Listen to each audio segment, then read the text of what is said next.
Okay, thank you, everybody, for once again coming out, for the, June 2024 general meeting of the REMSCO Council. Hopefully everybody signed in. Once again, we do have a quorum at the present time, so we'll call the meeting, to order. Once again, with a salute to the flag. Pledge allegiance to the flag, United States of America, to the republic which stands one nation under God, indivisible, with liberty and justice for all. And please, just a moment of silence for all of our departed council members, our first responders, as well as our military personnel here and abroad.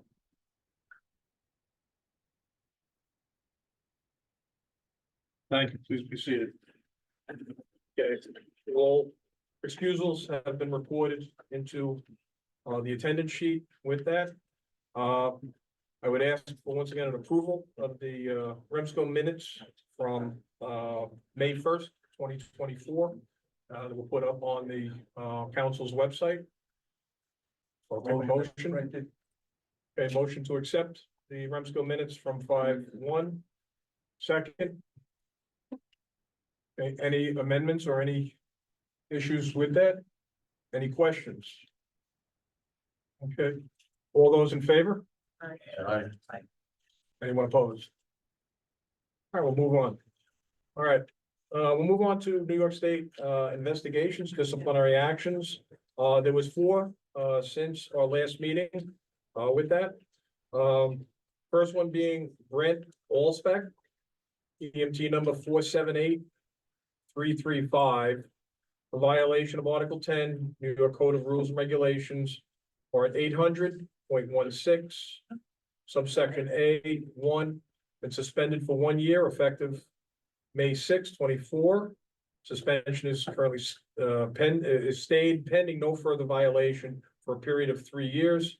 Assessed a civil penalty of $2,000, of which $1,000 shall be stayed pending no further violations during that probationary period. Posted on June 10th, 2024.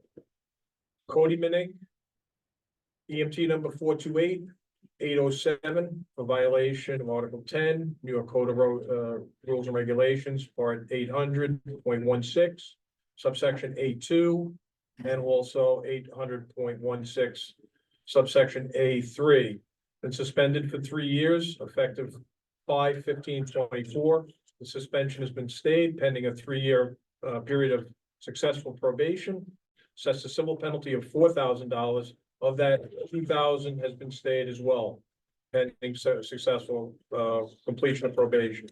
Must complete ACLS and PALS course as directed by the EMT's medical director. Posted also on June 10th, 2024. Nicholas Shepard, EMT number 437-071, violations of Article 10, New York Code of Regulations, 800.16, subsection A5, has been revoked effective May 16th, 2024, posted on June 10th, 2024. Brent Paler, EMT number 498-549, for violations of Article 10, Part 800.16, subsection A5, has been revoked effective 5/21, not allowed to seek any recertification, license, registration, or certificate from the department in the future, posted on June 11th of 2024. And last but not least, Laura Mastriniano, EMT number 194997, for violation of Article 10, New York Code of Regulations, 800.16, subsections A2, A3, A4, A9, and 800.15, subsection A1 and A3, has surrendered their certificate effective June 5th, 2024, and was posted on June 24th.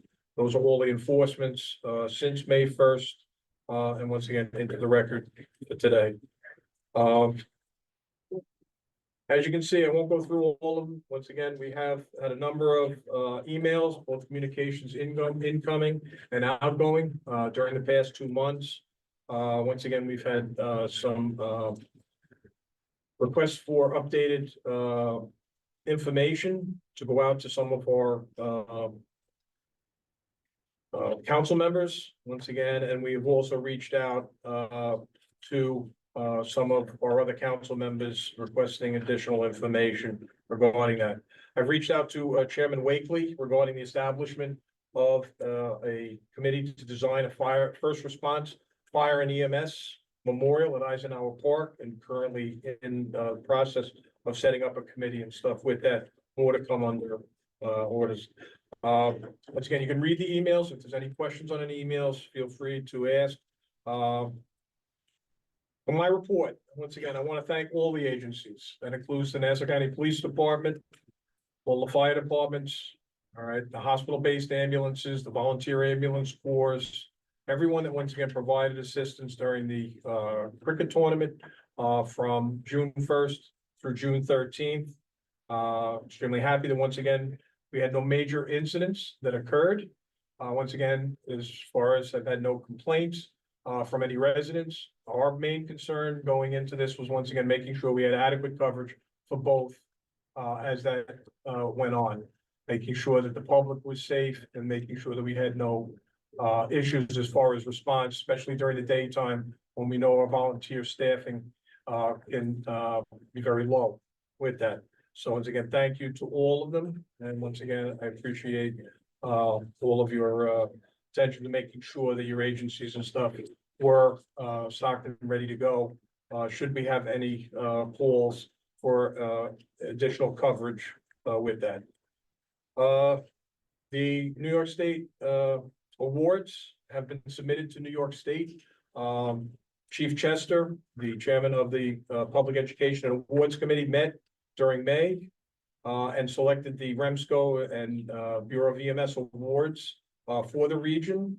The providers that were selected during that meeting were ALS provider Michael Mena from Northwell Center for EMS, EMS communication specialist Megan Allison, Northwell Center for EMS as well.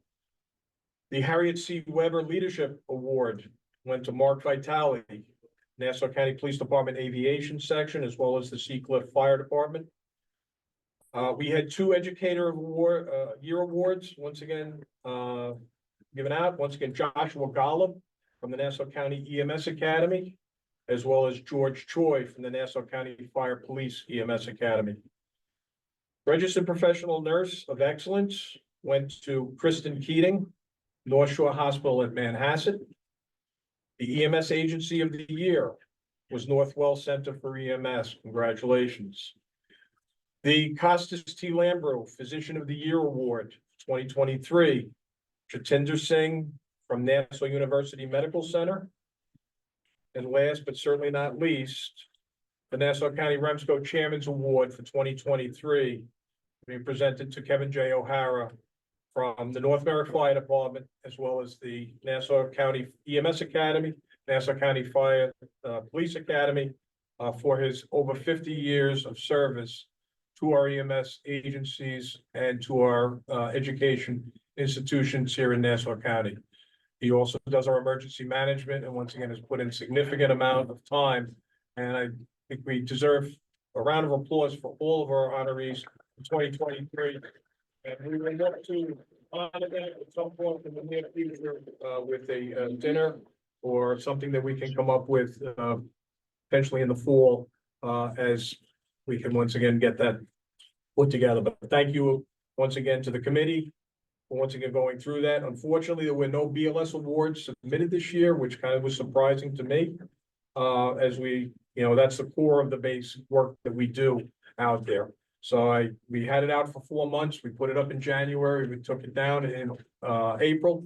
And the reason for that is because we need to submit those to the state recognition by July 1st. So please get out to your agencies and please send us, if work is being done both regionally as well as statewide, meeting the criteria, please forward them to us. You can forward them to us through the Fire Commission or once again through our website at remsco@nassauems.org. And we will once again make sure that we are recognizing those that are out there protecting the community with that.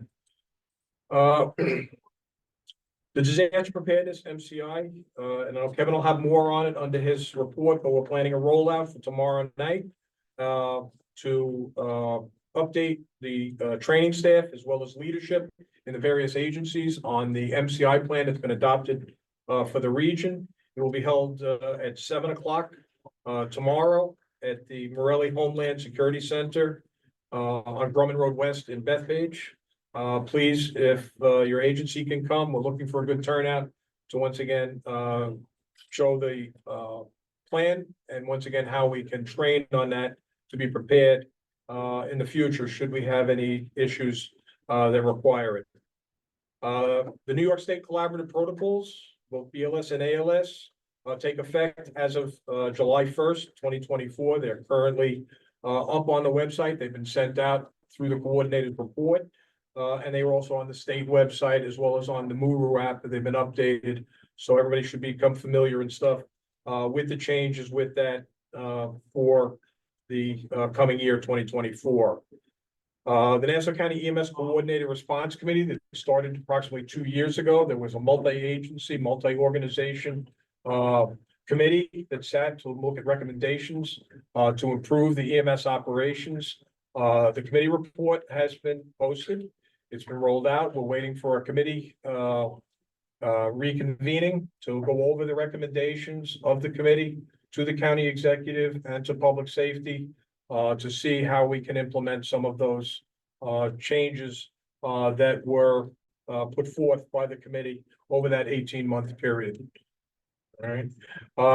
As you know, the New York State EPCR platform upgrade takes effect also this week on July 1st. We're moving from 3.4.1 to 3.5. Most vendors, once again, have gotten their programs and their agencies and stuff up to speed with it. And there is a few hiccups that the state is currently working with, along with the region and the informatics people and stuff with that.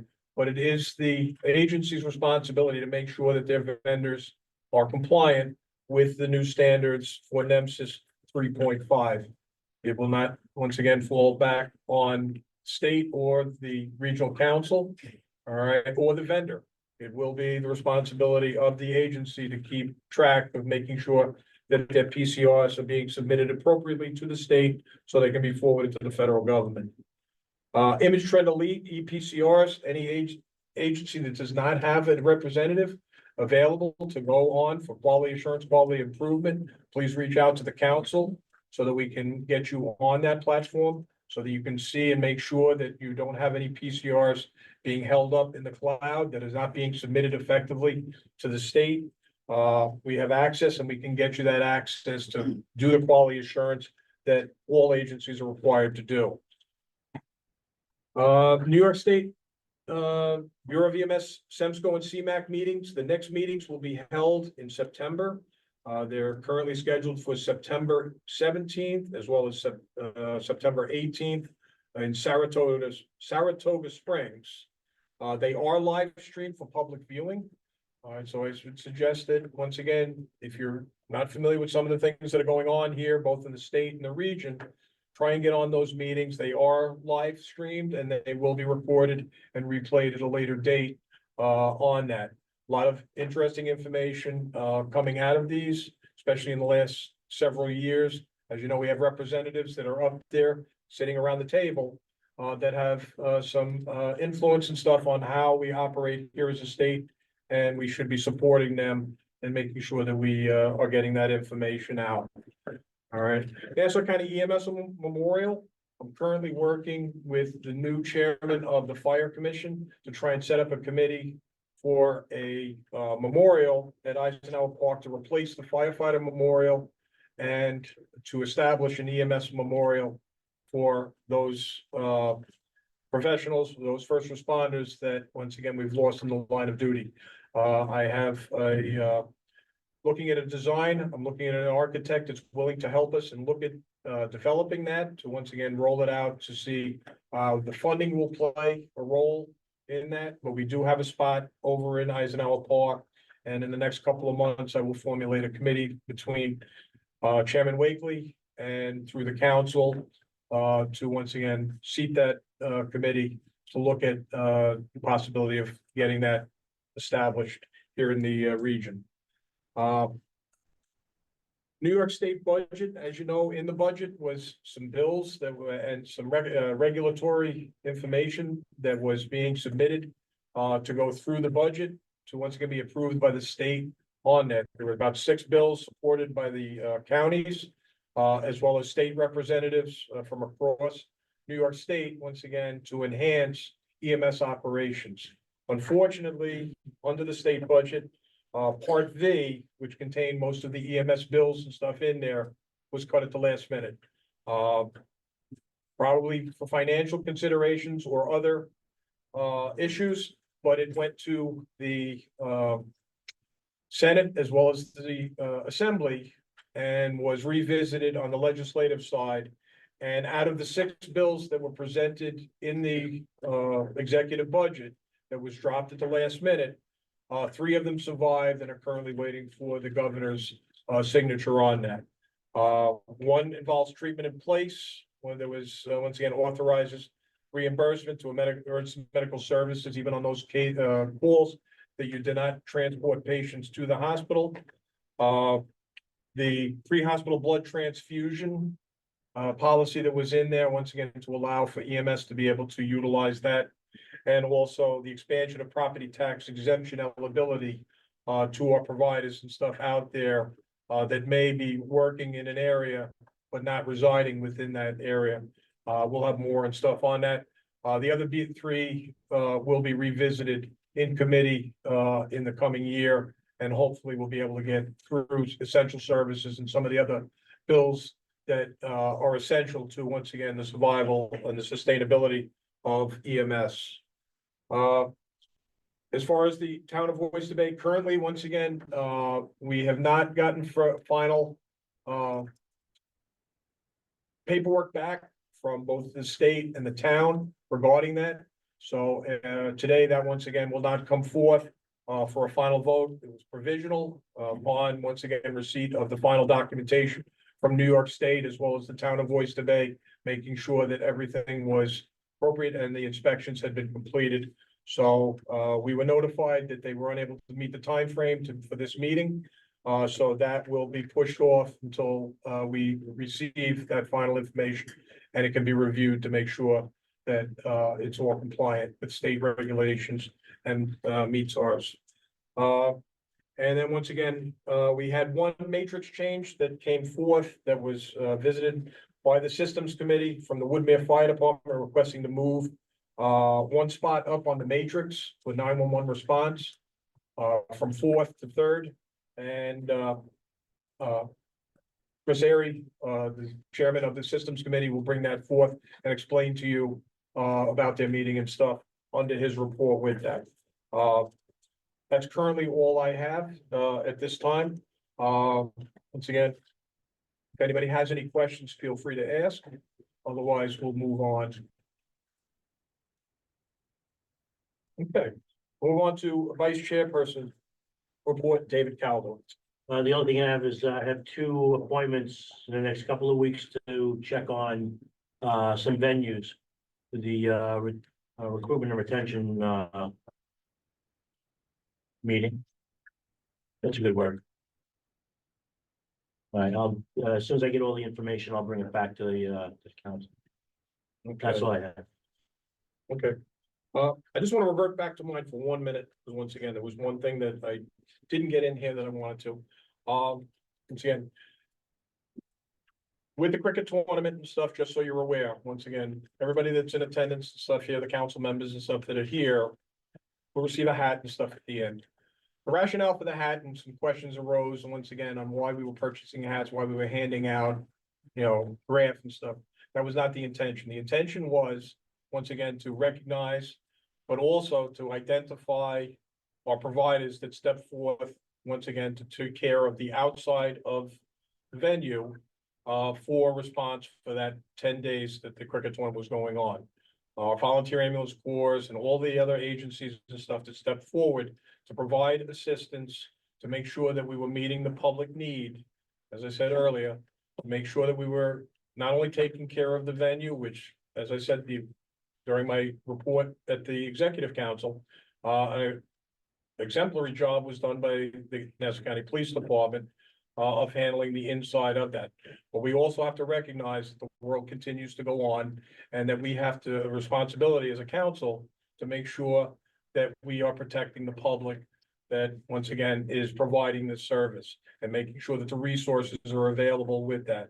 And that's our responsibility. So for identification purposes, and once again, making sure that should our resources have to go in the case of a major emergency there, we wanted to know who the players and stuff were. So the council, once again, the executive board met 2 weeks before, and once again, we came up with a plan to once again, make sure that everybody had something available to them, once again, for the public, as well as for other providers and stuff, to realize who was on the team if they had to go in, and hats were purchased with that. And was authorized through the executive board stuff for that purchase, and that expense was handled by the regional council. All right, so that will come up under, once again, new business for those expenditures. We did have some left over, we anticipated, and we wanted to thank everybody that sits on this committee for all the hard work and stuff that you do. As we know, you look around here, there's a ton of experience and stuff sitting in this room today. We need to get younger. We need to entice people to come to these meetings. We need to entice people to come out and support the council, but more importantly, to support the system. And the system is, once again, needs sustainability. We need younger people to come to that. So I didn't have that in my report, but now, once again, I just wanted to make sure that everybody understood. It was not sent out there, once again, to them, and nobody was excluded. Had they asked, once again, we would have taken care of that, because we're all one system. There's no one agency and stuff here in the county with the volume of calls and the amount of resources that we currently have, that one agency can handle the full volume and stuff, what's going on. So we applaud everybody, as I said earlier, and that was the rationale for, once again, making sure that we could identify all the resources on the outer limits that were protecting those home agencies, East Meadow, Uniondale, as well as Westbury, and any needs that were needed inside of the venue, should it arise with that. All right, so I'll leave it at that. All right, do you have anything else? Oh, you're good? All right. Thomas Devaney is unable to be here today. He requested excusal. Dave has his report. Okay. With that. All right, so checking account, we have $4,504.52. Money market, $63,415.05. Savings, $24,440.95. There were two checks for the hats that the chairman had talked about. The first check was for $5,850. The second check was for $1,950.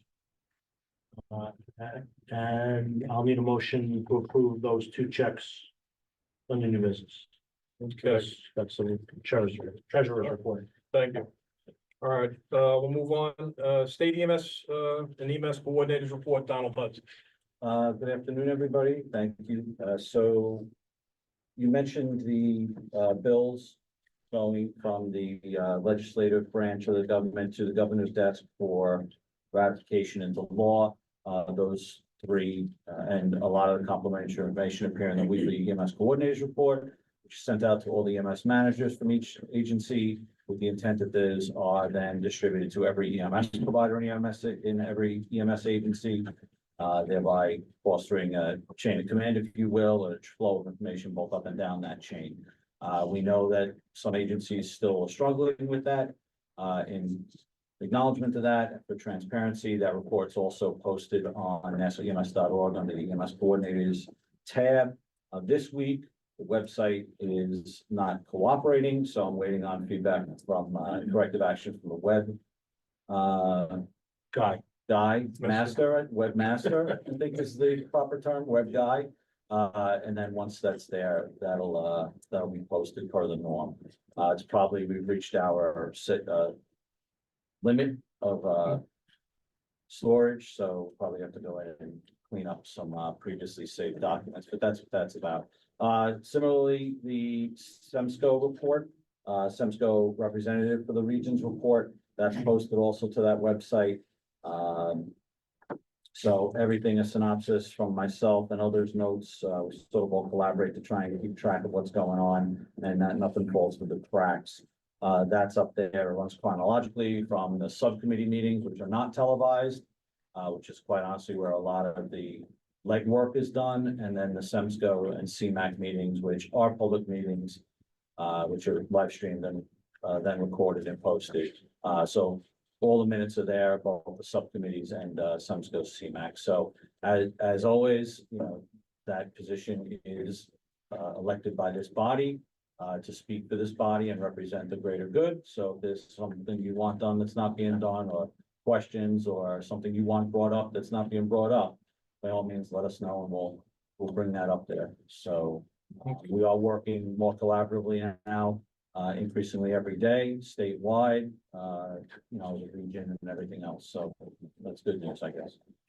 Thank you for your hard work, Don. It's all good. It's You're welcome. definitely excited on my part. All right, any questions for the EMS coordinator? All right, we'll go on to the committee reports. The executive council met before this meeting. Once again, most of the stuff has already been brought out. It will come out in the committee meetings regarding everything that I brought up under my report. So I will move on. We'll take care of REMAC. Dr. Kugler is currently away.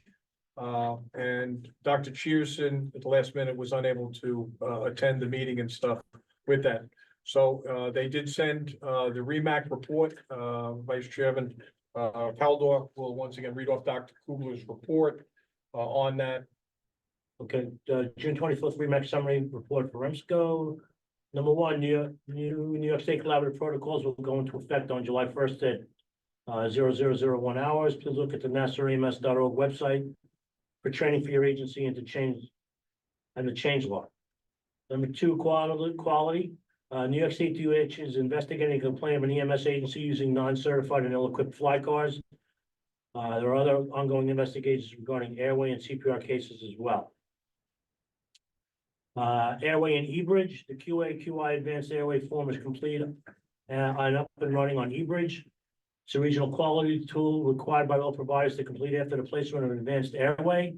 For example, BLS, iGel, or supraglottics, endotracheal tubes for ALS. Data sent confidentially to the chair of the airway committee and quality.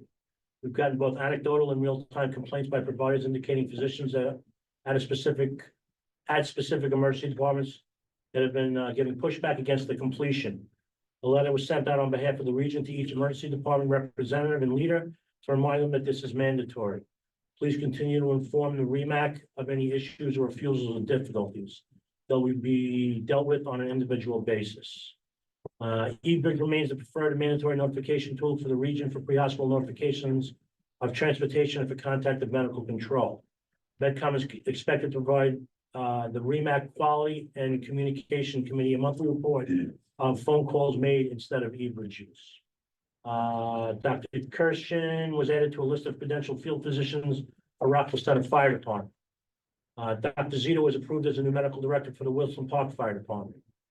RTAC is being revamped, but there are discussions about the use of TXA and pre-hospital blood in ground EMS units. There's more to come. Lastly, the next REMAC meeting is Wednesday, August 7th at 2:15 at the Public Safety Center in Westbury. And that was provided by Dr. Kugler, who's the regional EMS medical director. Okay, so like I said, if you have any questions, stuff regarding any REMAC issues, please email the council office. And once again, when he gets back, in the interim, I believe Dr. Newbert is following up on any issues and stuff that may arise while he's out of country. And also Dr. Kugler, Josh Kugler, is also once again available as needed to be able to take care of that if there's an emergency need for that. Communications, Karen Rome. We had no meeting, Cricket. Yeah. But we're gonna look to have a meeting at the end of August. Okay, great. Disaster planning, Kevin O'Hara. As you mentioned in your report, tomorrow we have our, I'm gonna call it our first rollout of the MCI plan throughout the county. We send an invite out countywide. We'll see what, attendance we get. And clearly, this is gonna be really the first kickoff meeting. And we'll kind of weather it from there. We'll see what reception we get, not approval of the meeting, but how they feel the best would be to keep going forward and rolling out. As well as we'll probably have to address, the new plan to the 3 academies, the main academies here in this county, so that they include it in their basic training each year. And, hopefully we can get departments to reach out for us or the training academies, maybe to do some type of drill or exercise it like that. So pretty good progress with it. I'll probably have more to report in September, but you'll hear some, tomorrow we'll have a good feedback for that. And then I think we'll weigh how we're going forward, because we did mention about setting up those small training vignettes or so, but we'll see about getting the feedback from this meeting. We'll go forward with that, or maybe change plan and go do more in person. Yeah, so just as Kevin said, this is designed for agency leadership as well as provider train the trainers, once again, that can become familiar with the plan, understand some of the context of that plan and be able to bring it back to their agencies to try and bring them up to speed. As we roll this out, we're gonna be dependent on a lot of the agencies and stuff to do some of the training and stuff on their own, to once again make sure that their agencies are compliant and know the parameters of that plan with that. So any agency leadership from any organization, communications, whatever, as well as providers, once again, are welcome to attend tomorrow night, Morelli Center, 7 o'clock. And once again, try and get there by 6:30. We're gonna have sign-ins so that we can identify agencies that have been, so for future meetings, we can invite additional. Education and training, Ed Walter. I'd like to thank Chief Chester and Kevin O'Hara and the team over at VEEB for another successful instructor update, which was held over the past couple of weeks. So very informative. Thank you guys for that job. Well done. In case you haven't heard, the EMT certification level is going to be sunsetting July 1st of 2027. It's only 2 years away, not a lot of time. The next bridge program is starting on October 17th. Applications open up July 8th. So if you know anybody that needs that upgrade, they want to continue as an advanced care provider on the paramedic level, please have them get into that When was that program. again? The course starts on October 17th, 24, ends July 15th of 26. There was a typo on the website. It was not a 3-month program. It is 2026. Believe me, people actually emailed and called about it. The application period opens July 8th and closes on October 4th. For those that are looking to get RSI credential, the next difficult airway course is going to be held over 2 Saturdays, July 27th and August 3rd. Attendance at both sessions is mandatory, and there is mandatory pre-work. If you don't do the pre-work, you will be asked to go home. Okay, there are 5 more slots open for those particular sessions, so I know it was an ask from Dr. Newbert, so those courses have been made public. Thank you. And like I said, 5 more slots still open for that one, and then we'll see what the next one is gonna be. There's been a few policy statements coming out from the Bureau. The one that will affect all providers in New York State is policy statement 24-03, EMS course requirements for hazmat response education. Whatever you might have had in the past may no longer be effective. The policy statement has 2 courses that are available right now that will meet that standard. That's the FEMA course AWR-358DL, Hazmat Materials Awareness, and the Texas A&M Extension Services, WMD, Terrorism Awareness for Emergency Responders Online. Those 2 courses were the policy statement. Onboardable 2-3 weeks ago. A 3rd one was approved. It's the New York State Office of Fire Prevention and Control, Hazardous Materials, First Responder Operations course. Those are the only 3 approved courses within New York State for your recertification. If you are a hazmat tech and your course has not been approved, it cannot be accepted by your course sponsor for your recertification. So as a hazmat tech, I took the TEACS course. Pretty simple, take the pre-test, take it well, study for it, and you won't have to take the 8-hour class that's in it. All right, but know that if other courses want to be approved, they have to be submitted to the Bureau 9 months in advance. Read the policy statement for all the particulars, and they want you to list out all the reasons why it meets all these standards. And to be approved, they're not going to do the legwork for you. The next policy statement that should be coming out hopefully tomorrow will address the psychomotor exams for the paramedic original certification. If you haven't heard, National Registry is dropping the psychomotor exam from their courses starting July 1st. New York State still requires something, so they're working on a policy statement. There was a meeting the other day going over it. I don't want to comment on what will come out of that. But the feeling is, if you're a paramedic original and you are accredited program, then you will have a couple of different options, whether it's to take a PSC or use the files that you have on your students for proficiency through skills. So hopefully that policy statement will be out tomorrow. We shall see. There is another meeting scheduled with the Chief of Training and Ed for the Bureau tomorrow afternoon. So all the paramedic program directors were invited to be on that call. So hopefully they'll drop that policy statement tomorrow. And we'll go from there. So that's Okay. Any questions for training and ed? All right. Legal and governmental, Frank DeBova Senior. Yes, I'll be sending out a Zoom invitation for July 11th. Also in an email, I'll be sending out a copy of the present bylaws, of Suffolk's bylaws in Westchester, so everybody can take a look at them, see if there's anything that we want to work on and improve, and we'll take it from there.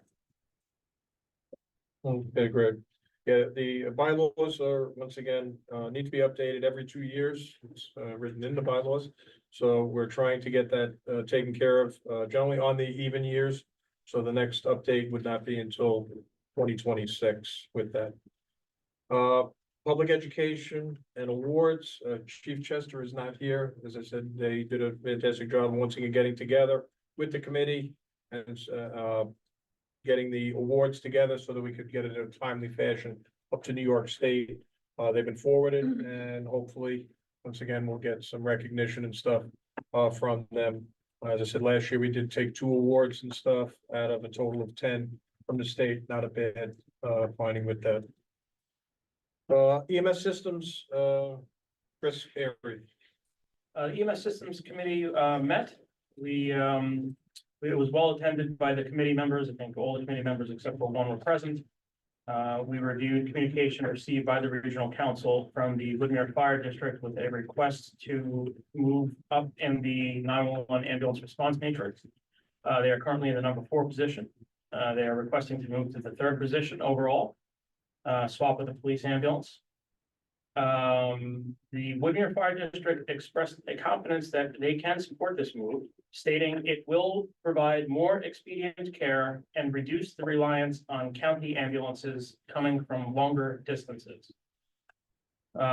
We did have representatives from the Woodmere Fire District, from the department rather. We had a fire chief and their lead EMS representative who were on the virtual meeting with us. They were able to engage in a dialogue with several of our committee members. However, this agency has not provided any evidence that they've really enhanced their response capability, but they are eager, and we support that. Moreover, though, a review of 911 ambulance calls for service revealed that a majority of those sent to the fire department when they were up next were being returned after a very short amount of time back to 911 for a county ambulance to dispatch, often from quite a distance away, essentially breaking the matrix. So we had a very good dialogue. As I said, there was a lot of back and forth, a lot of discussion regarding the nature of what works best for one agency versus the impacts that it has across our entire 911 system as a whole. And ultimately, the EMS Systems Committee did come to the conclusion that we are proposing this change goes through of moving them to the third position. However, for a 6-month trial period, after which will be subject to a retrospective analysis by the EMS Systems Committee. So with that in mind, it's kind of unusual. It's a temporary change in the matrix location. We're gonna submit that as a seconded motion to the council. Okay, well, we'll keep track on it. Will that take effect, once the matrix is changed? I know it takes, some time and for that to go through the cycle. Yeah, To be able to get to communications, to be able to get that adjustment and stuff. So, I would keep, track of what's going on and stuff. At the same time, let us know so that we can contact them. So when the clock sets and stuff, they're aware that, they either, once again, avail themselves of once again coming out and taking care of those calls during that time frame, during that position. Otherwise, we'll revert back and look at other options and stuff with that. But thank you very much for once again convening that meeting. I know you've been very busy this month. And we can move forward with that. We do have one other that's coming, just recently came, that's not ready. It hasn't gone by the committee and stuff yet. We'll review that. But once again, we are going to look, and anybody that's planning on moving up, you need to have your personnel aware, and once again, you need to have these people in place to be able to effectuate that movement up on that 911 matrix. It will not be rubber stamped. Move on to membership, Robin Trott. There are no new council members or alternates being appointed to the council at this time. And I'm going to start reviewing unexcused absences of council members. And I'll send out notices to those council members as necessary. Okay, all right, yeah, we did get one change that came in late this past week. Once again, committee could not meet on that. Once again, paperwork is coming through. That will be met with the committee and they will review everything. And hopefully we'll be able to fill that seat by the September meeting with that.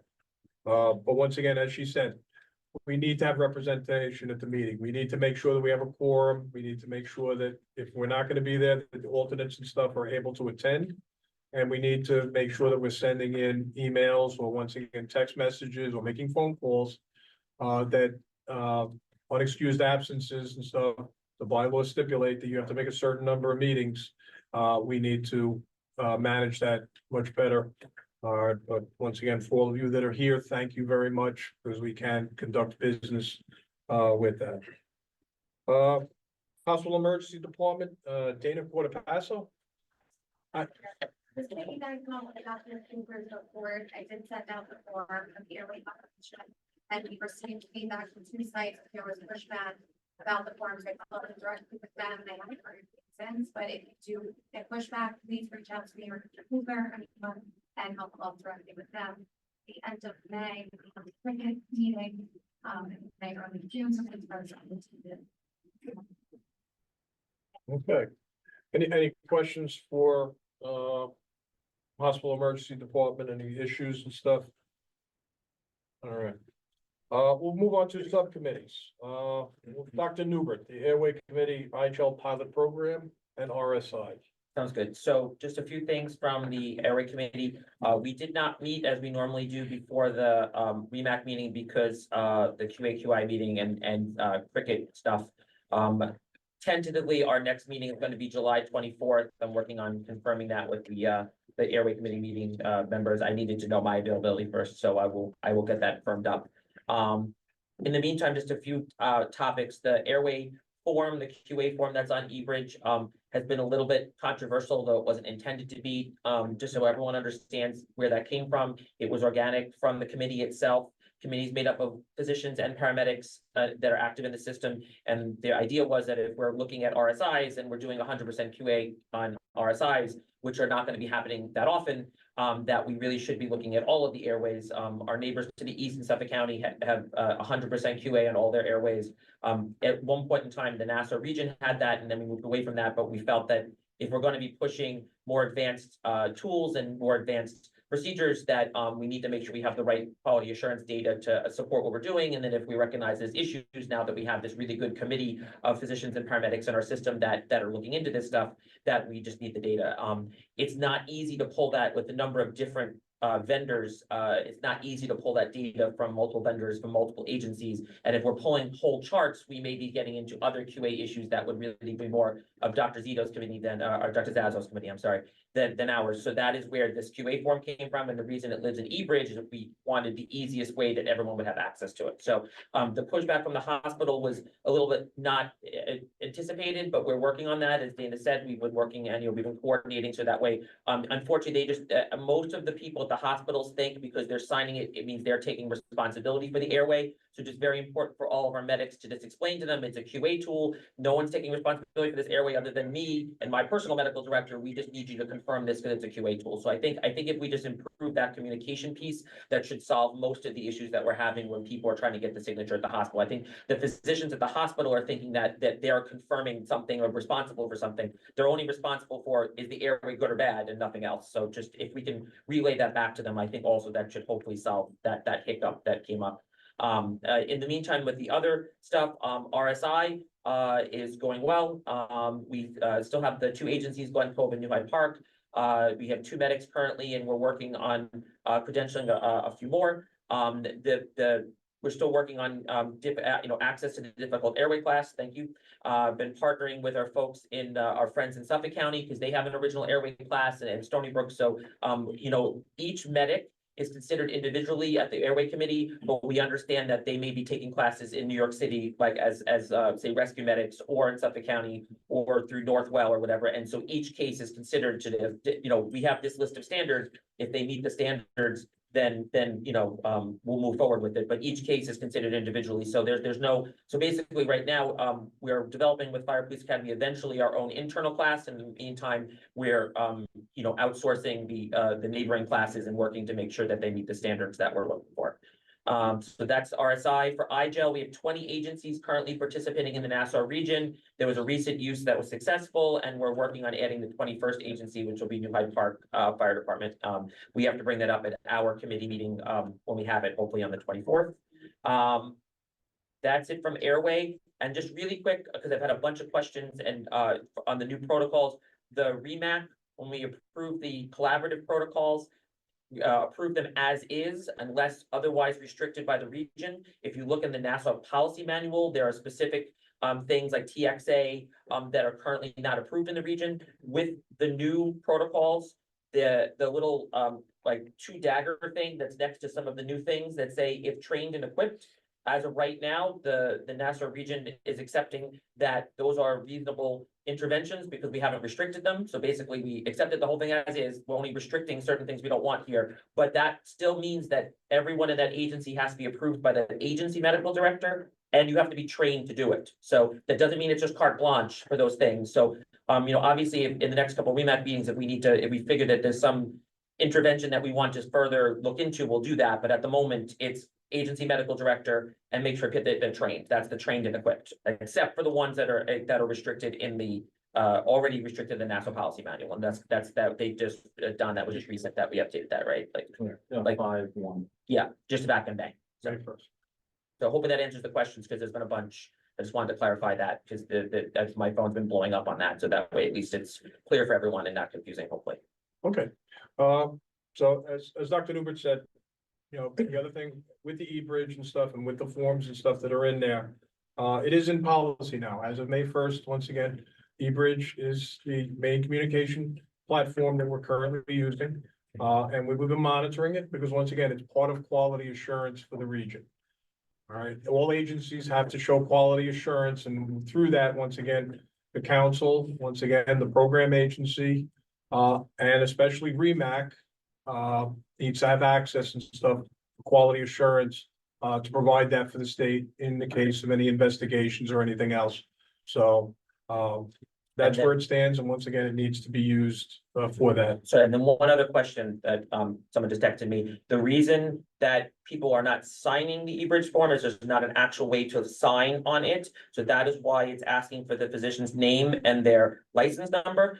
I don't know why a physician would be afraid to do that, because you could just Google any physician in New York State and find their license number. It's not like a secret, it's public knowledge.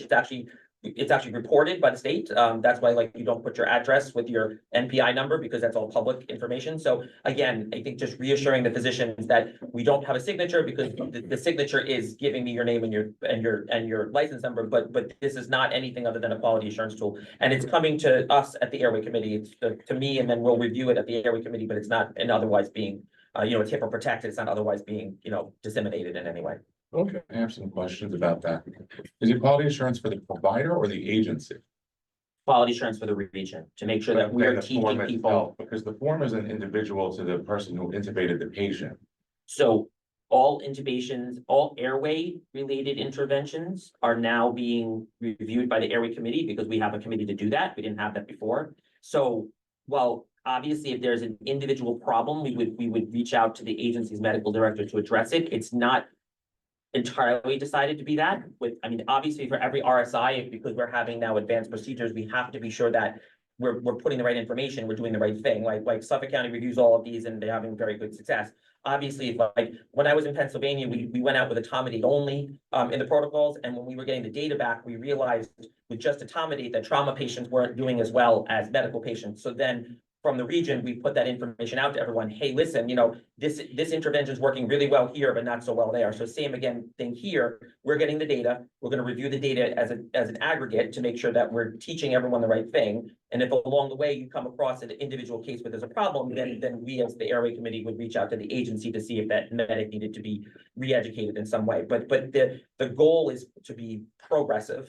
It's not to be restrictive or to cause a problem. It's really just to make sure that as an Airway Committee that we're teaching the right thing to everybody, doing the right thing for the region, and making sure that we're putting the right information out there. So, yes, we have to review each case, but it's meant to be for the whole, not. I know, I was talking about how it used to be where you would have to, verify your tubes or, the year or whatever, because it was kind of compared to that. But this obviously is not on an individual basis, because you're not logged into eBridge as an individual. And even, Yeah, but then we look at the ambulance report. Right, So your name, if you're the provider, your name's on the right, ambulance so report. Mike, if we identify a specific problem, then obviously we would, but that's something that we would take up with the agency medical director and do in a way that was educational. It's QA, it's a quality assurance tool. You know what I mean? Yes, obviously we might find something that you'd have to do, but the overall goal of this is to get the right information to make sure that our interventions are proper, and then we can do the right thing moving forward for everyone. That's the idea of it. Yeah, but It's meant to be progressive and to support the system for the advances that we're making, because anytime you start doing more advanced procedures, you need to make sure you're getting the information back to support that you're doing the right thing. And if we have to change path, then we'll change path. But, and this is a group of medics and doctors. So understand this is being reviewed by your peers and by doctors. So it's not in a vacuum. And then we have open discussions in those meetings. So, and the people, there's a lot of people in this room on the Airway Committee. So, they can confirm you that, this is all meant to do what's right for the region. Yeah, during the past year, once again, we've expanded the quality assurance to make sure that we had a cross-section from various agencies, especially with the doctors and stuff, various different hospitals are sitting on this committee, and it's not punitive. That's what we have to explain to all of our agencies and stuff. We're looking at it from an agency perspective. At the same time, we're also looking at it from a system-wide perspective, because we are doing procedures and stuff and going into areas and stuff that we haven't ventured into before, and we're taking a slow approach. And as you know, as far as the eBridge is concerned, we have our own server. The council has a server that once again allows us to be able to go in. The hospitals have their own. They can once again evaluate it. And also the council has access to this information, data that we've never had before through, once again, EPCRs, through eBridge, all these things. This is just, once again, to pair up, because otherwise looking for an advanced airway, whether it be a supraglottic airway, intubation, MFI, RSI, would be impossible for us to be able to isolate that. Now that we have that, once again, we can correlate it with it. And once again, make sure that system-wide, if we need training, we need improvement stuff in certain areas, it's available to us. So in terms of the data, would that be discoverable or not for QA/QI if there was like a litigation about it too? No, it's quite sure. QA/QI handles So- that. Through Dr. Zazzo is the chairman of QA/QI, and he appoints the people on that committee, both doctors and, the. We're just talking about in a specific case, if there was, you know, discrepancy whether a tube was in or not, would that be discoverable, you know, in a civil lawsuit? That would be the QA/QI committee once again. Right, but that, but Reach out typically, yeah, regionally, needed. yeah, I Right. mean, just under standard quality assurance is not typically discoverable as long as it's clearly quality assurance and being used for that purpose. I'm not a lawyer, but that's why quality assurance occurs, so, you know, if that's, so that's the idea of that stuff, so that data lives only with us. So I mean, I guess in any scenario, someone could subpoena something and then we would have to talk to the county's lawyers, but I mean, that's not the standard. The standard nationwide is that quality assurance is not discoverable because that's why you provide quality assurance. Otherwise, you couldn't talk openly about any case. Think about a scenario if we had the airway committee, we're doing RSIs, we're only looking at the RSI, but we're missing some big piece of something, we're not teaching all of the medics. So we'll only be concentrating on the ones doing the highest skills, but not the ones that are doing on all the skills. And it would be a dichotomy that would actually be less defensible. That's why we're looking at all of them, because then it means that we're improving the system. So that's the idea. I mean, the form is gonna show you all the basically ones that you got, you know, there's nothing to track. Or nothing within this airway part of somebody who tried to intubate somebody twice, didn't do it, just ventilated the patient, went to the air, you know, hospital with a PVR, right? That's in the ambulance report though, which Right, it is is. discoverable. So that, the ambulance report is discoverable. The QA/QI is So not. it's just about airway in general, okay. Right, yeah, I mean, obviously, anyone could subpoena any PCR, but if you're doing it specifically for quality assurance, that is not Yeah. discoverable in I wasn't almost talking all about the cases that discovery, not just that I quality know of. assurance. Data, I'm sorry, Mike? I was just talking about quality assurance data. Yeah, not no, the data coming discovery. through that EBIT form to us is a quality assurance tool, and that is confidential to us as a quality assurance tool, and that would not be released. Okay, Is it clear that an unsuccessful attempt also has to be documented on eBridge? I don't know if it is. I don't believe there's an option on the board for that. So if you, I so mean, if I was, it's supposed to be attempts at advanced airway. Every advanced airway attempt is That's what I supposed to be thought. reported on that form. So I mean, that's I don't know if it's, I just don't know. that's what the if it's regional clear. policy is, so that's what we agreed on. How are you supposed to document that on your ambulance report as Well, well? of course you are, of course you are. all right, any further, once again, on airway committee? All right, as seeing as, Dr. Kugler, both David and, Josh are not here, most of it has all been covered under the E-Bridge, once again. If your agency, once again, you should be using E-Bridge as your main.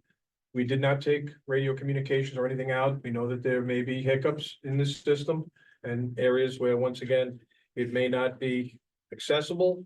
We're just going to make sure that, once again, we're using it as a quality assurance tool to be able to gather that information.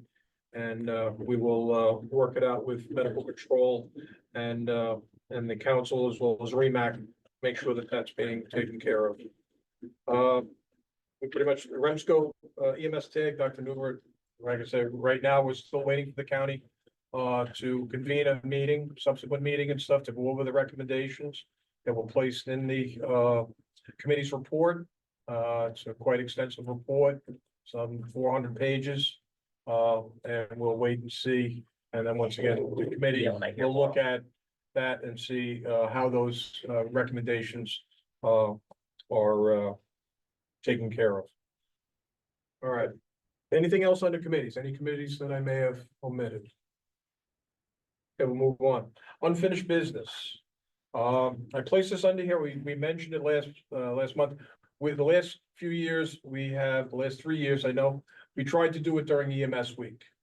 And with the crunch of all the things going on, especially with the cricket tournament and all the meetings and stuff, and all the committees that have been meeting on a weekly, if not daily basis, to get it in for EMS week was near impossible.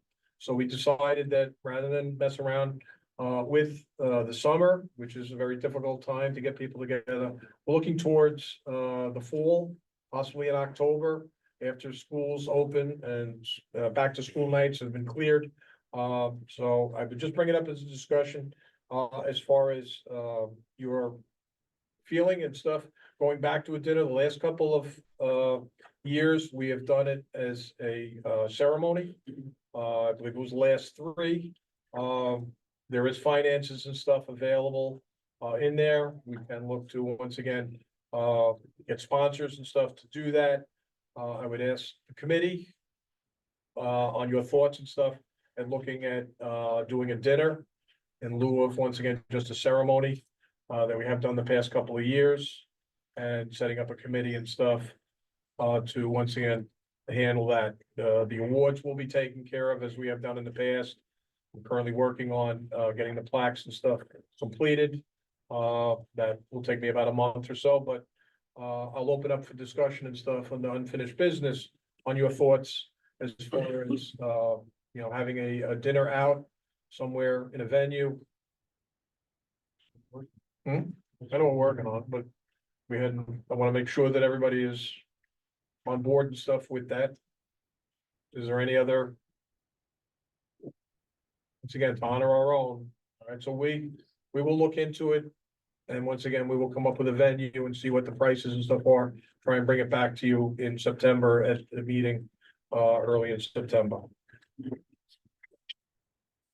All right, so we'll move on. Anything else under unfinished business?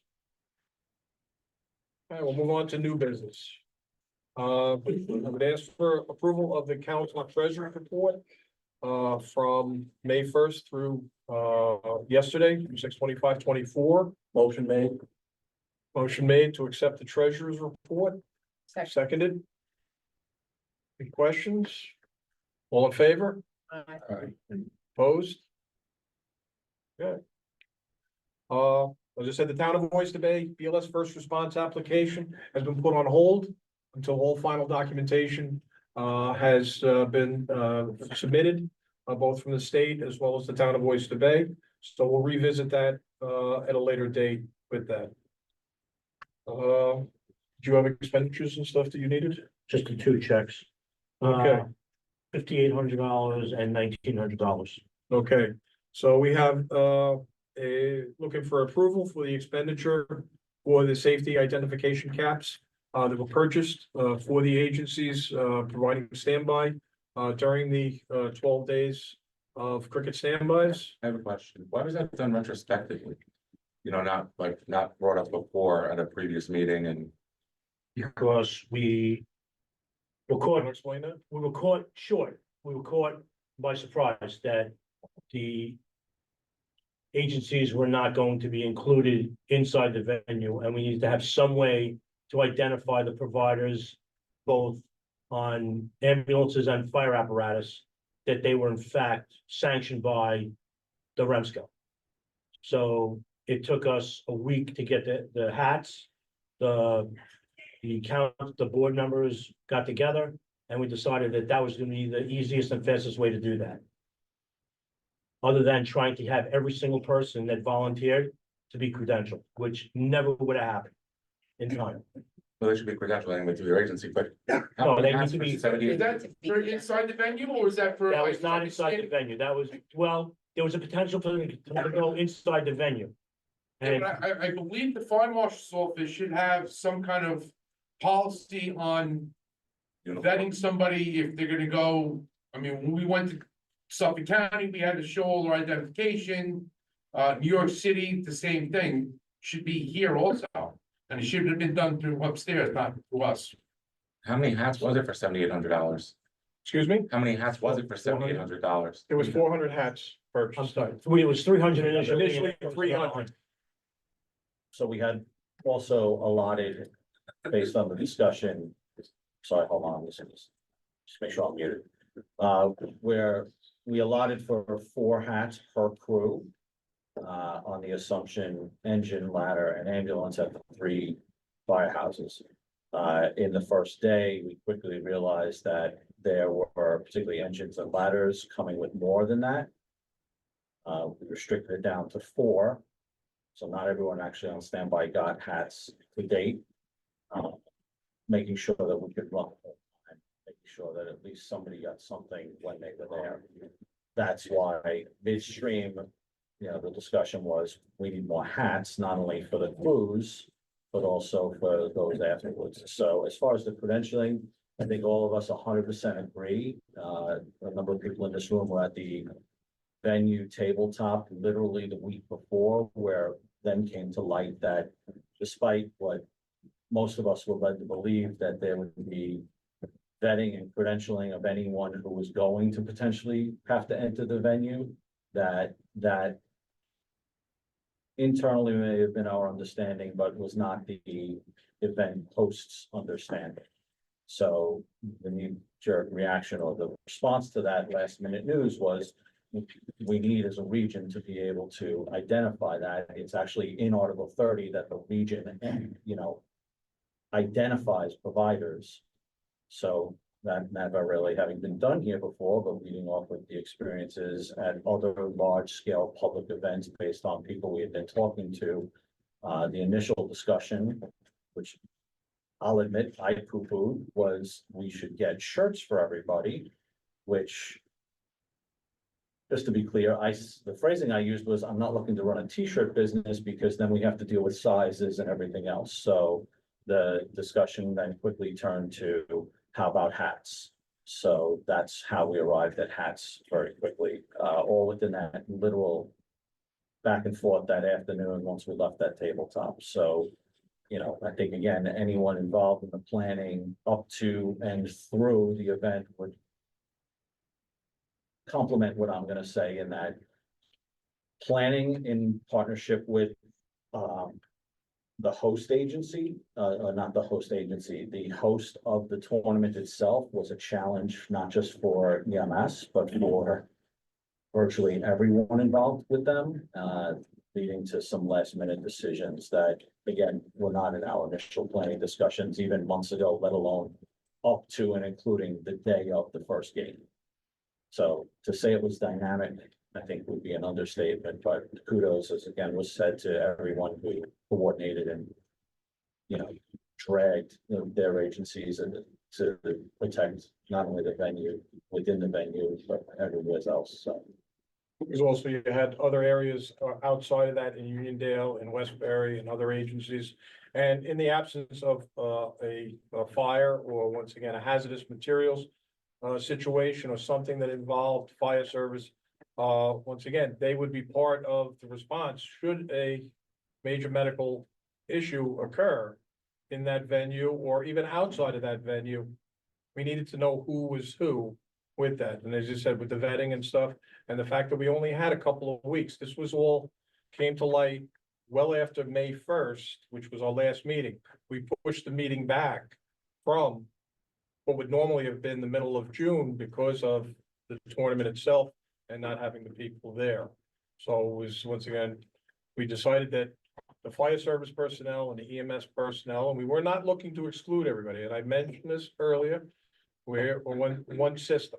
And in order to once again be able to identify those people that were involved, as we know, we didn't even know what agencies were going to be involved until probably a week or two before, in order to fill those vacancies and making sure that outside the venue, outside the park itself, in order to maintain and once again can have resources available for those areas. That's why they were brought in. Sounds like they weren't even all identified, that there wasn't enough anyway, saying even retrospectively, so, No, there was that there people on was enough standby for didn't people get, over there. so I was just curious, it's almost Every crew on $8,000. standby got the Yeah, allotment that they had. The second order was to backfill not only REMAC, but also those crews that didn't get them. Was it? If I'm recalling correctly, I'll get you in a second. in the previous meeting, REMSCO meeting, and the meeting before that, it wasn't a request publicly to try to coordinate and a request to do that, but there was some challenges, and I think that Don was explaining in getting that coordination. I think that was part of the problem. Once again, on a system-wide basis, through the council and stuff, the collaboration and stuff with the council and the offices, as well as with the fire service and the agencies and stuff, may have turned them away. I don't know. I don't know why we had to reach out to other agencies and stuff with that. I think mostly the agencies were on high alert and stuff for their own communities to make sure that they had the resources available, because we know that during the daytime is our hardest time to be able to get volunteers. And when the strain and stuff is on there, it's probably 2 to 1 day versus night in far as for responses and stuff. So a lot of agencies, including my own, once again, went on standby during those days that the tournament was going on. From 6 o'clock in the morning to 6 at night. They lost some of their people that quote unquote are paid providers for them because once again, they were working within the venue as well, because they also work for EAB. So, as I said, from our perspective, and as I've said to all the people, including the EAB people that are sitting here, my goal was once again, one thing. I'm responsible as the chairman and once again, as us as a committee and the executive board to make sure that the public is safe and to make sure that we cover the resources and have the resources available to our residents, the visitors, and the people that come to Nassau County that are paying the freight to make sure that we have adequate resources available to that. And that's where we reached out to agencies that we have not, once again, sometimes used in the past effectively, both commercial as well as hospital-based. They stepped up and they did the right thing. This was long before they were even thoughts of, once again, any remuneration and stuff from the county for these agencies that came in. As in the fire service, they would once again be part of that response if something had happened, whether it be in the venue or outside the venue. They would have become part of the EMS response and stuff with that in the absence of fire or hazardous materials. And that, once again, is the discussion that we had. It was after the May 1st, and we didn't have much time to once again acquire this. And still, once again, the information and stuff. Fortunately, no major events occurred. Everything seems to get taken care of. We did not get any any major complaints or anything through the council for the region. And I'm happy about that. But once again, we had to protect, the venue. At the same time, we had to make sure that the region was covered during those hours, during the daytime when we were shorthanded. Is there a hot Jimmy, wash going hold on? on one second. Jim. Well, so I understand they said like REMSCO has a responsibility to, verify its providers in the region and so forth, but as far as protecting the council, who vetted the people you gave the hats to? Did you even know half the people you gave the hats to? And what is REMSCO's role in vetting firemen who are not EMS providers? I just don't understand. And did the venue know that that hat meant anything if they would have come in? Well, it had fire EMS on it. What else would they use? I'm just saying, in being inside the venue, and Don can be dead on, dealing with the people were very difficult. The T20 people were just very difficult to deal with, but nobody had even heard of this until we saw pictures of hats that meant they were responding into to anything. Well, like I say, it was not strictly for the venue and stuff. If they had to come in, it was also, if anything had happened in the Coliseum, in the parking lots and stuff involving the community college, involving transportation or anything from Westbury, any of the areas outside of that venue and stuff. When we start talking about vetting people and saying that they're credentialed by us, we need to know who that is then. As a Well, council, once you again, needed to know who you. So there seems to be, so to highlight your point, there seems to have been a communication mismatch, which seemed to be endemic throughout this whole process. So I think it's incumbent upon everybody in this room to work on the communication problem. That's basically what you're saying. Do you Has agree with that? REMSCO ever done anything like this for any other event in Nassau County? Did EAB ever do anything that they did before? No, this was new for all of us. What's this have to do with EAB? You, I'm sorry, relax, okay? No, I mean, I'm talking about all of us. Okay. This was a new experience for all of us. Okay, Less than a so, week before was the air show, which had way more people than this did. okay, What was the involvement there? they've been taking care of that for a long time. But they knew what to expect. Did any of us know what to expect? I don't think so.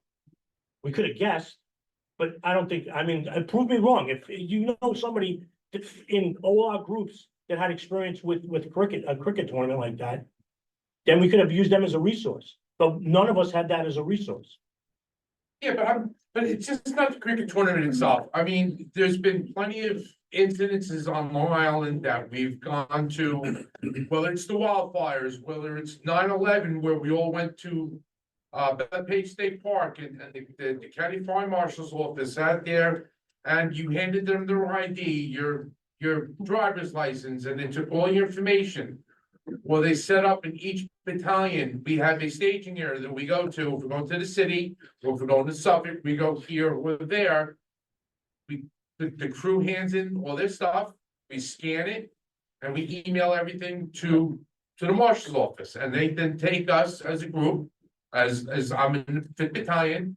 All right, you guys are going here, and the marshals escort us to that specific location. Basically the same thing, except that it's in our backyard in Nassau County. So it could have been, listen, you guys, give me a list of your crews. Coming from upstairs, give me a list of your crews for your ladder that's going to Westbury on Sunday. And with all the information that we need. And it's done, and then they know that these people are on my ladder, 574, it's gonna be at Westbury Station 2.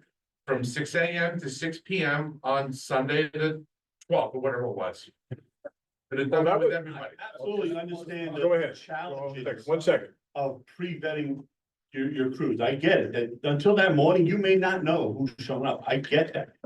All I'm saying is, you gave out a hat and kind of said, I'm vouching for you. But did we really know who we were vouching for as a council? Well, we knew what hospital agencies and stuff anteed up with that. The original intention, and I'll just preface this, because I want to move the meeting and stuff with it. The original intention was we were gonna reach out to all of the battalions and once again, see if we could get one ambulance and one ambulance on standby from each battalion for each day. And we never got a response and stuff back to that. And we never, once again, knew exactly where the fire service was gonna fit into the major plan as this whole thing played out. Till well after our last meeting with that, and as you know, I attended some of those meetings for the tabletops and everything else, the fire commission meetings. And a lot of this information came to light well into May. There was still no in communications with the host agencies and on meetings and stuff with them, as well as the fire marshals and stuff. We had no idea of what was entailed, and once again, what resources might be needed in the event that a major incident was to occur, or outside the venue to make sure that we could identify all of the people that came in with that. So, I think Don had something else he wanted to bring up. So just to the vetting, so that process, you know, and again, I don't anticipate everyone to know this, but let me just explain. So you're right, the typical vetting process for pre-planned mobilizations, both within county and external to the county, whether it be to the east or to the west of us, is just that, right? But we have days worth of warning. Playing off of those experiences, we call them mobilization exercises, MOBEXs. Within the fire vertical was just that.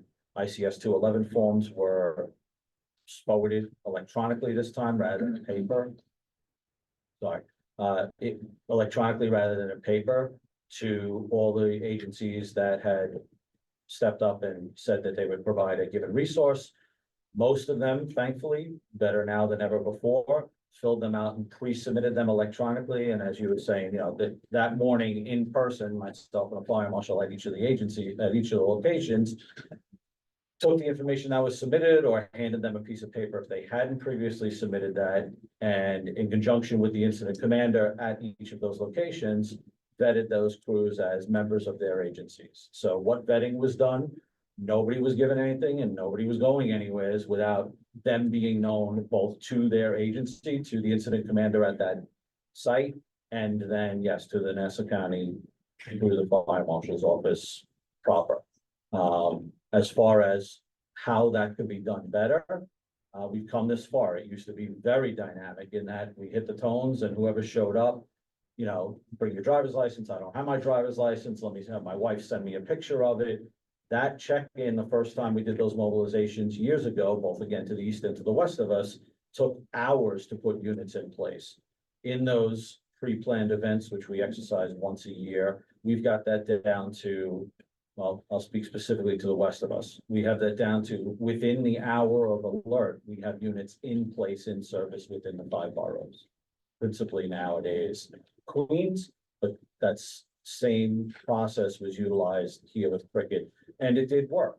Why is a regional EMS council vetting fire department, fire trucks, like why are we taking a cost for vetting people on a fire truck as a regional EMS council? So as a recruitment and retention tool, I think that money has been made available to the council, and I don't know that there's a downside to the council, and again, I'm speaking personally, tell me if you disagree, in marketing ourselves to agencies specifically that have and struggle with EMS people, both recruiting and retaining them. So I can tell you that the hats were a big hit, as was Crew Force, the mandatory use of that to agencies that participated, along with the distribution of radios, which we gave every crew that came, so that we had a comms plan, an interagency comms plan that, again, probably now better than ever before in sort of history, and there's some people that predate me here, obviously, so correct me if I'm wrong, a collaborative interoperable plan had something grandiose happen. So for identification, for communication, for vetting, for pre-planning, for everything that we have all strived for to date, we mentioned the air show. Again, begrudgingly, I will admit, so there are state events that traditionally county resources and interaction has not always been embraced or well represented. This was probably, again, anyone can correct me if I'm wrong, the largest county sanctioned event of this nature that I think any of us has ever seen. Only in the sense that they built a structure. The attendance itself on a daily basis is not the biggest thing done here. Well, but I think I would agree. The fireworks show alone is close to 25,000 people sometimes. Our biggest day was 34,000 yet. The most days were 11. So 2,000 person day. Which we only know in hindsight, but I don't disagree. However, not the volume of people at any one given time, which we've discussed in those pre-planning meetings for months and months and months, was the concern here wasn't the number of people, but the duration of the event. Not being just an hour or 2 or 6 or 8, but the unknown, which I know all of us in our own verticals asked repeatedly, how long do these games go on? Meaning daily. And initially that ranged from, well, we think a few hours to, They well, pretty much always told us they had a hard deadline for the games and almost none of them went to that point. but Yes, it was even different each day. to give everyone a glimpse behind the curtain, it wasn't until literally days before the first game that we had as firm an answer as was ever provided as to, so if there's a delay, is there a cap on that delay, or could we be waiting for hours to see if the game's gonna go? None of us knew that until they, again, I will say publicly, begrudgingly, were forced to answer that. In a public, a semi-public gathering, so I think we can all agree again, thank you, that dynamic is probably the nicest way we can put to the evolution of information that was flowing on a daily basis. Again, is there gonna be an after action? Yeah, everyone's looking for feedback as to what went well and what could be improved upon. So strengths and weaknesses, a SWOT analysis or whatever you want to put to it. That's traditionally, at least from the fire vertical, the format that it's put in. So if anyone here, pros, cons, or otherwise has suggestions for things that could be done better or different or more proactively, or maybe even less proactively, we're all ears. So I agree that it's a communication issue. I'm still unclear, even after being at all the REMSCO meetings, if there was a designated agency in charge of EMS coordination. It's just unclear, but I think Don hit it on the head. If there's a hot wash, first off, is REMSCO invited to the hot wash? And I've had no communications regarding any active plan or after action plan and stuff regarding anything that went on, whether it be in the venue, around the venue, in those areas, or once again, any communication or data provided to see were there irregularities, were there issues and stuff. Was there a With- lead agency assigned for EMS coordination by the county? Well, by the state, we oversee the operations and stuff. The REMAC, once again, oversees quality assurance and works within the REMSCO. So did the EAB coordinate with REMSCO at all? Okay, thank you. I think that's it. Frank, you, I don't, last one. I don't want to believe in this whole thing. 40 years ago, in June, you had the International, Special Olympics in Mitchell Field. Again, a large thing. The only thing that was a little different that time, it was over a year before they knew it was coming. This was 9 months. I believe September is when the That's- county executive that's made what the. I've been told. I don't Yeah, know. but I didn't find out. Yeah, till I think it was February. September that the county executive made the announcement that they were gonna do that. And I think what we need to do is we have to look at the US Open, the Barclay, the different venues, the different things that happen down at Jones Beach on a regular basis. Again, is it something that REMSCO is gonna be involved in? Or I think if we're gonna take a look at this seriously to try to build upon it, we need to make sure that we're part of the hot wash. You know, send the letters to the whoever's and say, listen, this is what needs to be done and we want to be part of this whole thing. Not that we sit back here and say, coulda, woulda, shoulda. You know, it's just that.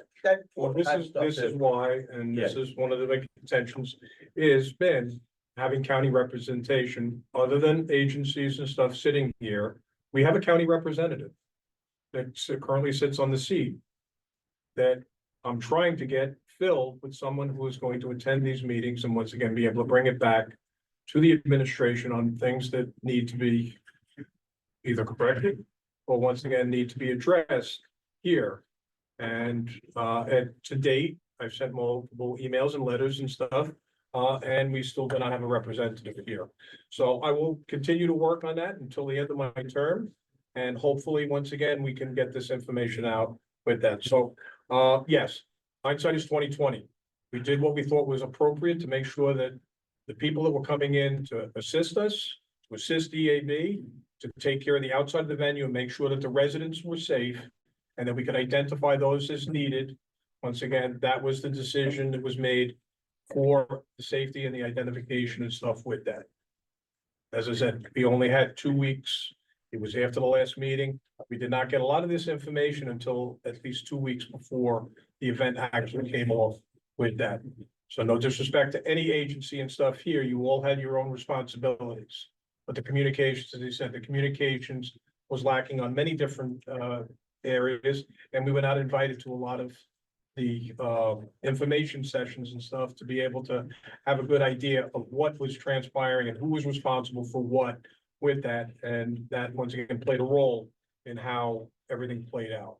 So I'll leave it at that. Once again, we have a motion on the floor, once again, for the expenditures. With that, I'll take a motion. I make a motion. Whatever you need for the checks. Okay, a motion once again for the expenditures for that.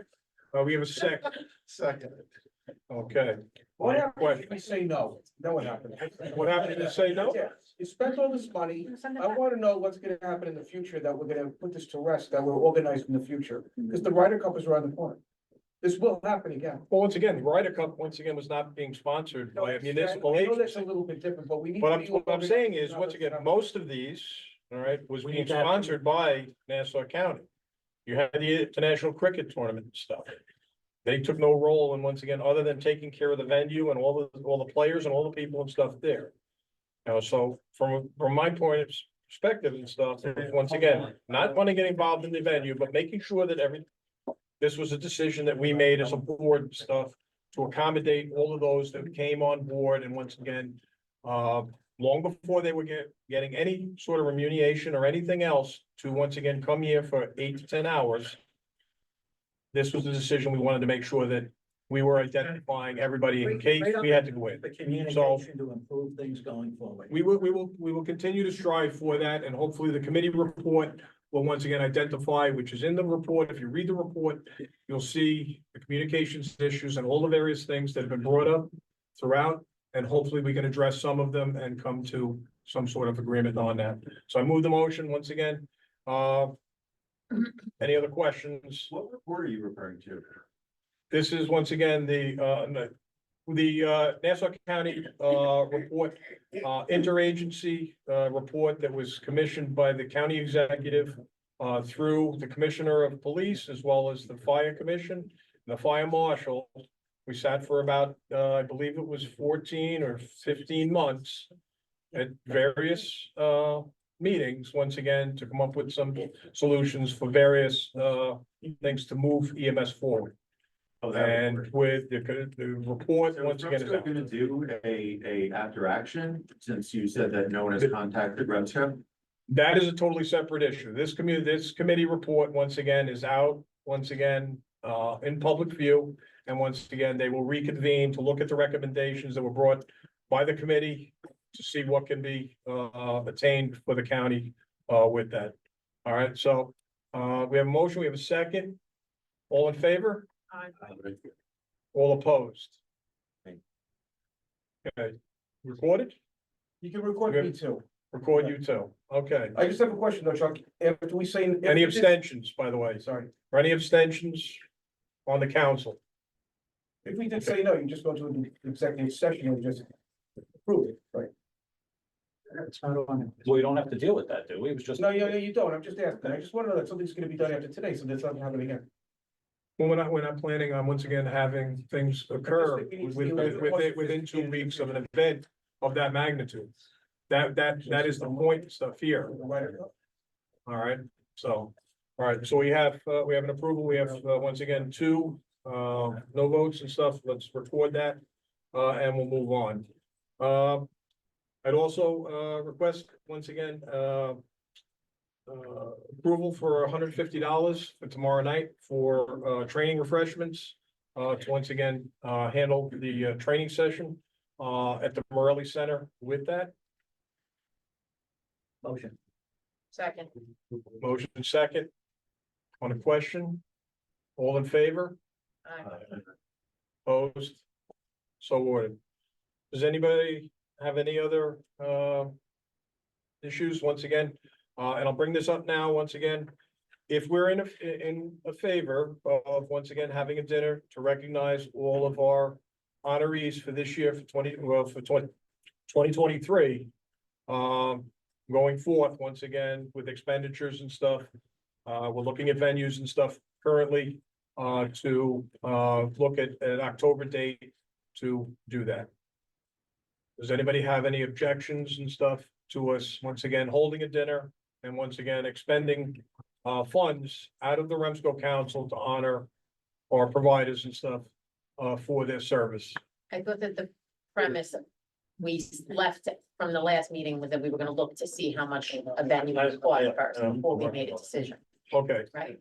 Yes. all right, so we need to, once again, we'll have to reconvene a meeting. I didn't want to have to reconvene during the summer, but we may have to, once again, be able to put money down on that venue with that. We've vetted one, we're working on some others with that.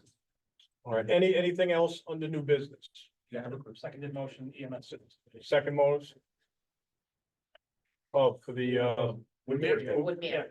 for Woodmere Fire Department, once again, coming as a seconded motion from Systems Committee. Yeah, I'll make Once a again, to motion. upgrade them from the 4th position to the 3rd position. And once again, it'll be reevaluated in 6 months to see if they're meeting the criteria to maintain that position. All right, any questions? We have a second. It's already seconded. All in favor? Opposed? So awarded. Anything else under new business? Yeah, I have a quick question. Is there, I know that the recorded meeting can replace minutes of the meeting. Is there a reason that there are no written minutes? Because it's very difficult to kind of go back and try and catch up and see what's going on without watching hours and hours and hours of video. And also there's times that, you know, when I'm watching and listening, I can't hear what's going on. The closed captioning doesn't correlate, for the words that are actually being said. Is there a particular reason that there's not, or written? Written? Well, once again, my secretary is not here today. As we came out of, once again, the previous program agency, we had no program agency. We did not even have, we had James Downey from Nice Vara, who was willing to once again take a synopsis of the minutes and stuff and forward them to us each and every meeting with that. All right, I don't know if James is here in attendance and stuff today. He's usually here. We were fortunate enough with that. And at this point in time, with the technology and stuff that we have, we would probably need a stenographer. If you want to pay for a stenographer each and every time, one's gonna be able to take meeting minutes for over an hour and a half to 2 hours. I'll gladly look into that for future meetings. But at this point in time, this is remember, we're pretty much all volunteers sitting around this table at any given time. Takes quite a bit of time and stuff to put some of these meetings together, to get agendas together, to answer emails and all that. So that is the rationale for why. So James did it for us, gratis for close to 2 years. And had some health issues and was not here. So if somebody's willing to take the minutes and stuff, feel free, because if I don't have a secretary and stuff here, we can't do everything with that. The new device and stuff here should be a little bit better. Once again, that is something that is required. Once again, we have minutes, whether they be technology or once again written. Most of the stuff is put into the coordinator's report once the meetings and stuff are over. So there's a synopsis and stuff there as well. So that's the rationale. All right, anything else on the new business? Okay, if not, once again, appointments to the council, once again, we will review any new appointments and stuff with the membership committee, bring it back to you in September at the next meeting. Is there anything for the good of the council? All right. If not, once again, the next scheduled REMSCO meeting will be Wednesday, September 4th, here at the Public Safety Center, beginning at 2 o'clock. And I'm sorry? Sorry, I didn't realize now I had a question. E-bridge. Like the airway wall, how is it, I know it's way wide, but how is it that my colleagues are working with some other agencies, they get the intubation tube, correct? They get the tube, and the other agency doesn't even know that, one, they have to fill out the e-bridge form, and two, that the person intubating the patient has to go with the tube. I mean, it's not communicated, I guess, when I'm still too busy. I'm trying to. All right, so what I'm trying to say is, some agencies aren't getting intubation on e-bridge. They also don't know that the tube has to be, whoever. The tube has to go with the tube. There you go. The tube has to go with the tube. Has to go with the tube. Why is this not been addressed? It's in the policy and procedure, man. Yeah, and it was discussed at REMAC, and it was discussed at REMSCO, and it's in his EMS quarter meeting, and I'll give you my phone number. And if you have any questions about anything airway related, you can call me anytime. How's that? And it's on the website as well. I'll give anyone my phone number. I'll give it publicly. Would you like me to publicly? Well, if it's in Don's emails, then everybody can look at it. I'm serious though. Just come up maybe after the meeting. Okay. The airway stuff's an open book. We're just trying to do the right thing for the county. That's the real question. Why is it not being enforced? I see it's in the policy and procedures saying that, but it's not being enforced to other agencies. I mean, as EAB, we've been told every day to fill out these forms, it's being enforced by the Army of Command, but other agencies we work with, they're not, I see it in Medcom, they're not sending e-bridge requests to us, someone coming over the radio. Also, there's no enforcement of it, there hasn't been any enforcement, I feel like. Airway committee or Airway. regular e-bridge? Airway. If you're aware of it, Mike Cove, you can still hear a lot of people making Medcom notifications on the air instead of using eBridge.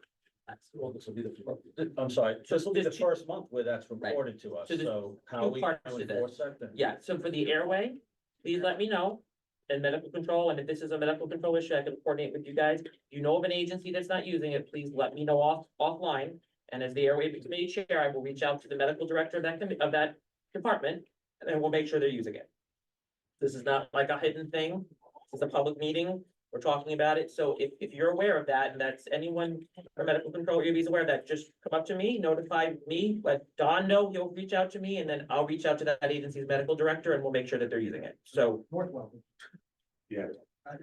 again, I will take care of any of that offline, and I will happily follow it up, I promise. So as it was explained specifically to Northwell at REMAC for months and months, and we've discussed it here also. Northwell specifically has been utilizing General Devices for much longer than we have, particularly eBridge and the video telecommunications based on the community paramedicine program, as well as their system-wide telehealth program. The nuance with them is with General Devices and the existing Northwell server to bridge that gap. It's literally within the last months since we've made these changes that increasingly, as you know, sitting in MedCom, Northwell does utilize it. They're utilizing it with increasing intensity, especially as recent as we met Thursday of last week. Last week to specifically roll that out as they're issuing new identifiers to every single one of their hundreds and hundreds of providers. So we have assurances from the agency in conjunction with REMAC and General Devices to continue to do that. And that time frame is within a month or two, which is. I'm still not understanding how it can be mandated for the rest of the county. And the private agency gets a little bit more time. Well, everyone's gotten more time. So as with anything, and correct me if I'm wrong, not to speak for REMAC, but anything that we've done is a phasing in period. So we literally just released the airway changes 5/1. So we're barely past 6/1, let alone.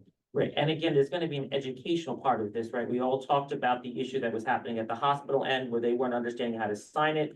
I mean, we were talking about, you don't want this to be punitive, so on one part of the discussion, you don't want it to be punitive. On the other part of the discussion, you're asking why we're not enforcing something. So this is a learning curve for everybody. Yes, there's a certain point in time where if an agency is not participating, we would have to figure out how to go from quality assurance to possibly some kind of enforcement method, but quality assurance is meant for education and it's meant for system improvement. So again, if there's an agency, the first step would be reach out to their medical director, explain the situation and make sure that they're doing it. I mean, obviously, if we have people that are not, then we're gonna have to figure that out, but that would be a bigger issue that would have to be discussed at the full REMAC. I wouldn't be able to answer specifically to that, but I can tell you that anyone that brings anything to us at the area committee, not only will we make sure we're addressing it, but I will personally address it with whoever that is. I'm sorry, I don't remember his name, but the gentleman here says it's now policy as of this date to use the airway form. And how you can leave a gap for another agency. If you're gonna set a date that this one has to start rolling out and be done. It has to be for everyone. It can't just be, okay, he gets a few minutes just to roll out, then you wait for everybody else. You're saying Northwell has problems with their servers, whatever, they have an additional, I'm saying, for example, additional 2 months, and everybody else can be allotted that additional 2 months to say, hey, you know, so everybody's on track. So just to be clear, has there been any enforcement whatsoever? We just said, it's now. Get you in a second. I see it. Yeah, I grant it, but you keep mentioning enforcement. To your knowledge, has there been any enforcement whatsoever?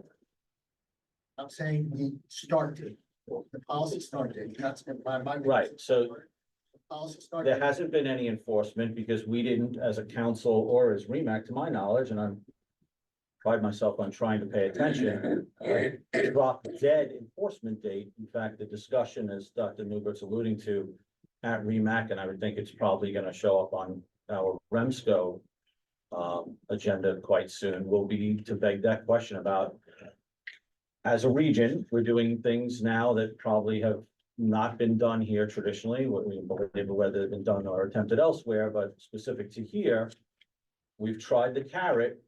What comes next? So that was literally the discussion at REMAC.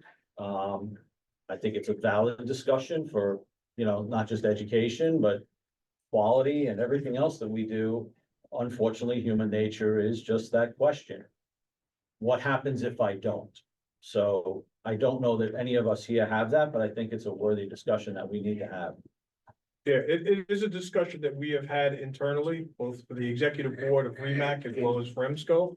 You have to understand that when you're dealing with other regions and stuff, they have the stick. They have the enforcement powers, because once again, it's being run by the municipality, it's been being run by the county, it's being run by various agencies. As far as a regional council and stuff, we do not have contracts with these agencies. So do I shut that agency and stuff down and further compound the situation that we're currently in? So we are once again in discussion on both sides on how do we thread this needle and how do we get people to buy into the system, which we've been steadily moving forward without once again taking leaps and bounds.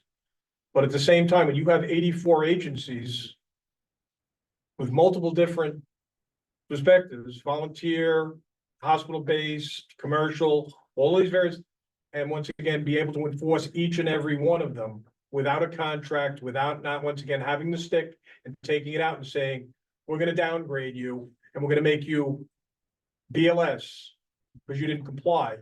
That's why eBridge is there. We now have access, and we're gonna have more access through the state, through regulatory requirements and stuff of each and every agency to supply that data, that we'll be able to see more and more which agencies are compliant, which one agencies are not. And that's the discussion that's gonna be between the council and the REMAC on how do we enforce those policies, and how do we, once again, not jeopardize the system without once again enforcing across the board. And that is the challenge that we're faced with each and every day as we meet on once again trying to thread that needle and bring everybody in, because as I said earlier, there is not one system in here in Nassau County with the volume of calls and the amount of resources that they have that can handle each and every call. If the fire service and the volunteer ambulance corps dropped out of the 911 system, could we handle it once again as a municipal agency? Plus, this is all new. So we're all starting from scratch. So, I mean, there's gonna be some growing pains. And, you know. We're working at it. We're working We on are. it. I'll It takes hold your time. question 1 second. Just I have one of the. wrap up. I mean, we're still working on making sure that the hospitals understand that how to sign that, and we didn't anticipate that was gonna be an issue, because like they said, we haven't done this in a while, and this is a new thing that we're doing, but the idea of all of this is to improve the quality of care in the county. We have made leaps and bounds of things here that we were not doing before, and it is just the responsible duty of the group that's helping push that forward to be sure that we're getting the information, that we're giving the right information back to you as providers to be the best providers that you can be. So, you know, the idea is not enforcement and to get people in trouble. And yes, at some point that has to come up in the discussion if you're having issues, but we're still in the development and you know, and rollout phase. So yes, we needed a date, because there has to be a date that you say, well, as of this date, use this, but then what we're doing with that information is still in flux, but we're being very open and explaining that. So yes, I mean, at some point, if there has to be a point that we say, like, as of date XYZ, if you're not using this, we're gonna figure out this way of enforcing it, but we're not at that point yet. We're still at the point of,